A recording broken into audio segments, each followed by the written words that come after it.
Okay, now let's look at the accounting principles. These principles are applied when preparing financial statements or preparing accounting entries. So, a few principles that we will be discussing are accrual principle, matching principle, consistency, cost or historical cost principle, going concern, materiality, revenue recognition. These are the principles that we will be discussing, but of course, there are some more accounting principles as well.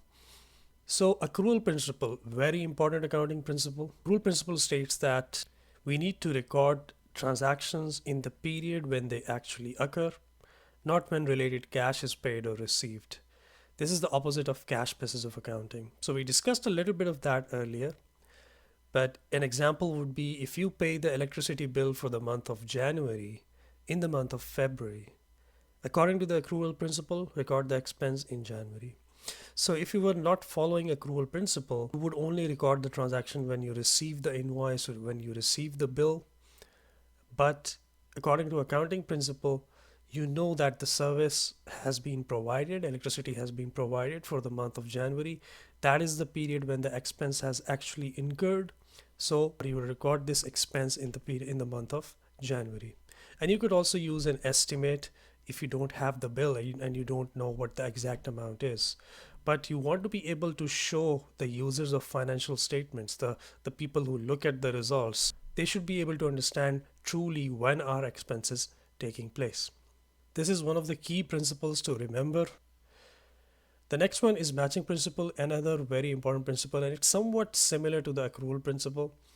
And what it says is match revenue and expenses or cost and benefits so that they are recorded in the same period. So an example is we record cost of sales expense in the same period as when the sales revenue is recorded.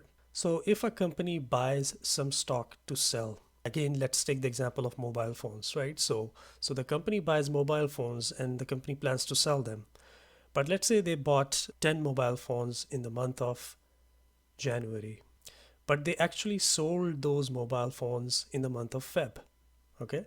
So in the month of January, we will not record any cost of sales, although we did purchase those mobile phones and we actually even paid for them.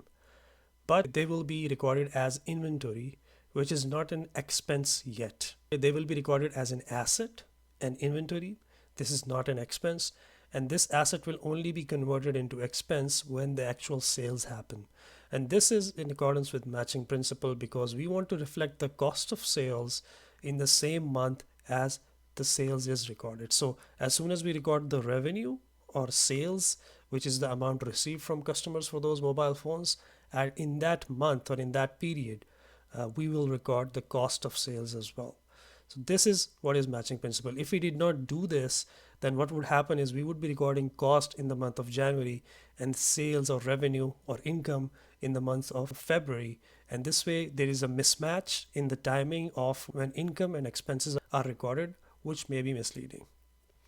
Another example is the recording of depreciation expense in each period for an asset according to its useful life. So when we buy assets which are long-term or non-current assets, for example, if we purchase furniture, this furniture is going to be used by the company over a long period of time. And usually useful life is determined by a company for each type of asset. So let's say for furniture, a company has determined the useful life of 10 years as an example. So the cost of furniture originally will be recorded as an asset. The day it is purchased, it's not immediately expensed out, but it will be actually be expensed or recorded as an expense in the income statement over the period of its useful life. So over the period of 10 years, the cost will be allocated as expense. This is the matching principle. The next one is cost principle, also sometimes called as historical cost principle. And what it states is we have to record assets at their purchase price and do not adjust for inflation or market value fluctuations.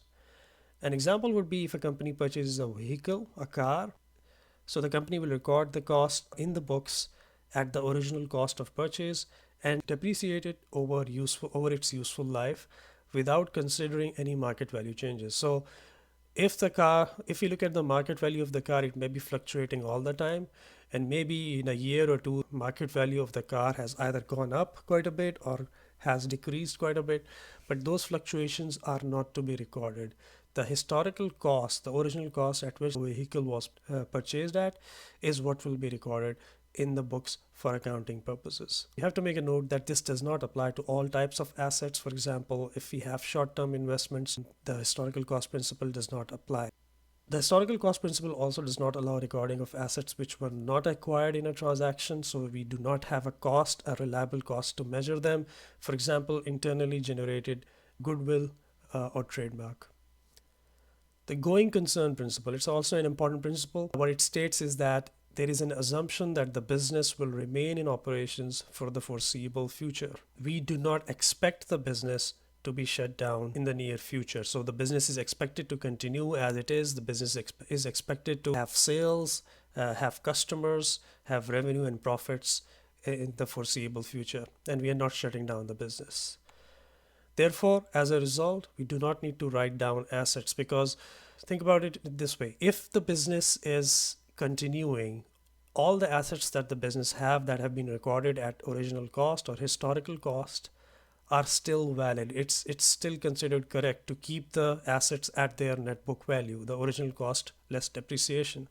But if the business is discontinuing, if the business is not going to continue, the management has decided to sell it, then in that case, those assets may not be truly reflecting their value if we keep them at historical cost.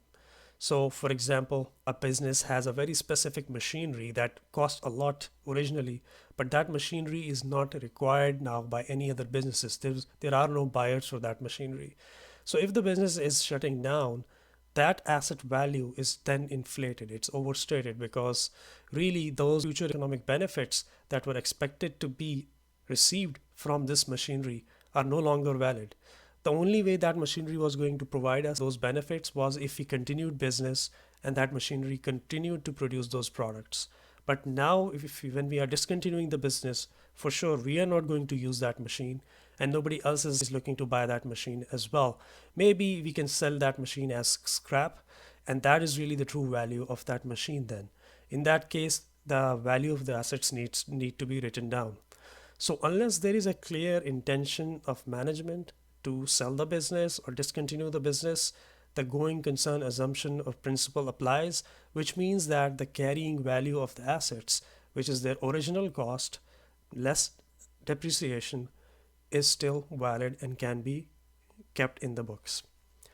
This is an important principle, and you will notice that auditors, external auditors, when they audit the financial statements of a company, they also assess the company's going concern status. They have to do that, and they have certain criteria or indicators which help them make that decision that the company can present or prepare their financial statements with the going concern assumption.